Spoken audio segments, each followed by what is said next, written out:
Une victoire qui valait bien de sabler le champagne, surtout quand c'est la France qui gagne. Sur la douzaine de vins proposés à la dégustation, ils n'ont séché que sur un seul, un vin portugais qu'aucune autre équipe a su identifier. La compétition réunissait les meilleurs nés du monde.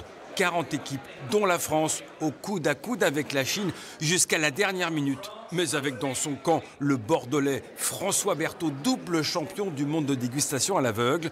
La concurrence n'avait qu'à bien se tenir. Petit jus de crâne autour d'un vin corsé, à l'évidence. C'est pas 14, c'est pas l'esprit des 14, les 13, les 14, c'est des vins. Tu vas chercher la Grenache un peu à la Rayas, avec un plus de fruits, avec plus d'acidité. On est parti pour Grenache devant quand même, et Châteauneuf, et le millésime, on hésite encore. 4 réponses à donner pour décrocher le maximum des points. Cépage, pays, appellation et millésime, critères sur lesquels les avis des meilleurs palais français ont divergé jusqu'au bout. On tape sur une majorité Grenache. On serait en France, Vallée du Rhône, Châteauneuf-du-Pape. Voilà. Si on est bon là-dessus, on sera bien content. Sur le millésime, il y avait une grosse discussion. Et c'est presque un sans faute pour ceux que l'organisateur du championnat compare à des athlètes de haut niveau.